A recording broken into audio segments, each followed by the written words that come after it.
자, 안녕하세요. 반갑습니다. 오늘 또 왔어요. 오늘은 또 왜 왔냐면은, 제가 어제도 말씀드렸죠. 이 다육이를 키우면서 이 물 주는 게 굉장히 중요하다고 말씀드렸잖아요. 흙을, 프로테이즈를 어떻게 쓰든, 다육이를 어떻게 키우든, 어떤 환경에서 다육이를 키우든 다 다르죠. 그런 부분은 제가 뭐 강요하고 추천드리고 싶지는 않은데, 뭐 흙을 쓰고 다육이를 키우고 어떻게 키우든 그런 거는 추천을 드리고 싶지 않은데, 물음병을 예방하기 위해서 이 뿌리를 제거하고 말려서 새 뿌리를 받는 그런 과정은 강력하게 추천을 드리고 싶어요. 그렇게 분갈이를 해줘야 다육이를 키우면서 이 물음병을 경험을 안 하기 때문에, 그런 부분은 제가 좀 추천을 드리는 편이고요. 제가 어제도 말씀을 드렸지만은, 이 다육이를 키우면서 물 주는 게 굉장히 중요하다고도 했잖아요. 그래서 오늘은 제가 이렇게 뭐 굳이 물은 뭐 안 줘도 되겠지만은, 그래도 이렇게 영상에 한번 담아 보기 위해서 물을 주는 영상을 한번 담아 보려고 왔어요. 자, 화분을 보면은, 자, 요런 화분이 있죠. 이 화분은 15cm 화분이고, 자, 요런 화분은 19cm 화분이고, 자, 요런 둥그런 화분 있죠. 요런 화분은 30cm 화분이에요. 자, 예를 들어서 이런 15cm 화분, 이런 화분 같은 경우는 자, 이렇게 조명관수를 해요. 저도 이렇게 조명관수도 하고, 또 이 조루를 이용해서, 자, 이렇게도 줍니다. 이 조루로. 자, 이렇게도 줘요. 자, 이렇게도 주고. 자, 이런 작은 화분들은 이렇게 줘도 괜찮아요.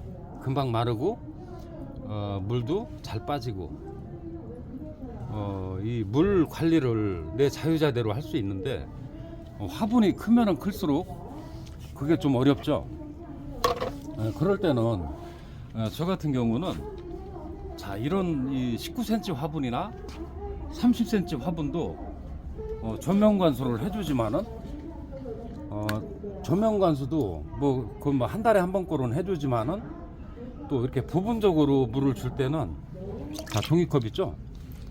자, 종이컵으로, 자, 이렇게도 줍니다. 자, 이렇게 중앙에 이 다육이 뿌리만 적실 수 있게끔, 자, 이런 스타일로 주는 방법도 있고, 자, 물을 주는 방법은 여러 가지 방법이 있어요. 자, 이런 스타일로, 자, 예를 들어서, 자, 이렇게도 주는 방법도 있지만은, 자, 이런 스타일로, 자, 이렇게도 주고, 또 주변으로도 주고, 자, 이렇게 주변으로도 주고, 주변으로도 주지만은, 또 이 스프레이 있죠. 자, 스프레이를 이용해서도, 자, 주기도 합니다. 자, 이렇게, 자, 스프레이를 이용해서 주기도 해요. 제가 오늘 이런 영상을 왜 이렇게 담고 있냐면은, 자, 스프레이로, 자, 이렇게 주기도 합니다. 다육이를 키우면서 이 물을 어떻게 주느냐에 따라서 이 다육이의 모양새가 달라지는데요. 흔히 많은 분들이 이 물 주는 방법이, 저 조루로 조리개로 이용해서 막 주고, 또 대부분의 많은 분들은 호스, 자, 호스, 샤워기 호스로 해서 막 뿌려주죠. 자, 그렇게 뿌려주는 방법도 있겠지만은 물을 이 다육이에게 이 필요한 만큼 주는 것도 중요해요. 뭐 저 같은 경우는 밖에다가 지금 이렇게 내놓고 키우기 때문에, 지금 겨울철이지만은 밖에다가 내놓고 키우기 때문에 자 이렇게 막 주기도 하죠. 자, 밖에다 내놓기 키우기 때문에 자 이렇게 주기도 합니다. 그리고 겨울철, 봄철, 가을철에는 또 전면관수도 막 수시로 해주고 흠뻑 주기도 해요. 하지만은 이 베란다나 이렇게 이 겨울철의 환경이 조금 이 야외보다 이 열악한 그런 환경에서는 그렇게 흠뻑 주기가 좀 부담스럽잖아요. 그럴 때는 자, 이런 스프레이를 이용해서 줄 수도 있지만은 종이컵으로 자 이렇게 부분 중앙에 뿌리만 젖을 수 있게끔 그렇게 줄 수도 있고 그래요.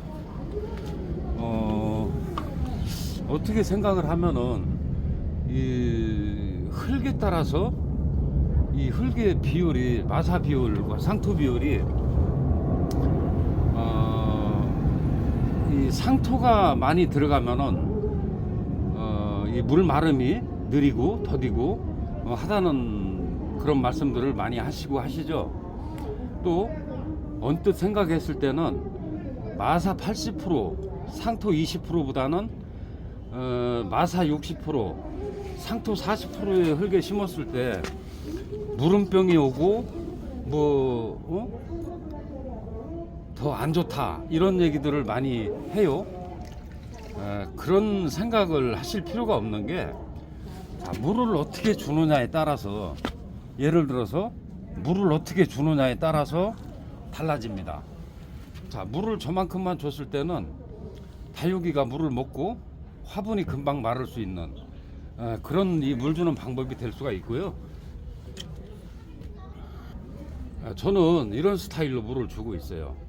그래서 저 같은 경우는 굳이 이 상토 마사 비율을 굳이 따지지 않는 이유가, 이 물을 줄 때 내가 조절해서 주면 된다 이런 생각을 많이 하고요.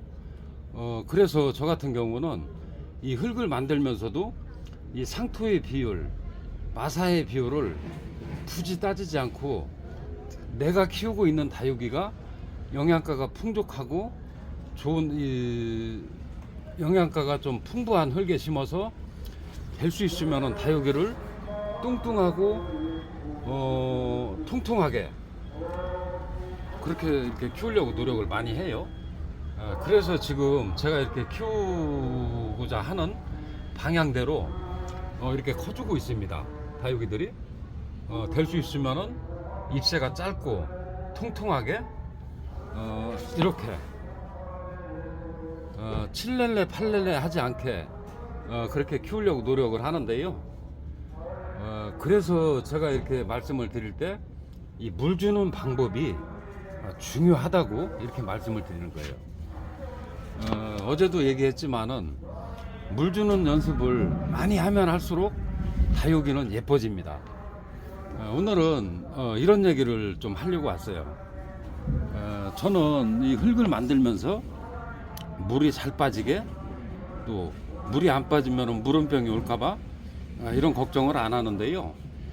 그런 이 무름병 걱정을 안 하는 이유는 다육이를 분갈이 할 때 뿌리를 제거하고 말렸다가 분갈이를 해주면은 무름병은 오지 않기 때문에 굳이 이 흙에서 이 무름병을 예방할 수 있는 방법을 찾지 않는 겁니다. 저는 이 흙을 만들면서 이 무름병 걱정을 안 하는 이유는 그거예요. 뿌리를 제거하고 분갈이를 하면은 무름병은 안 온다.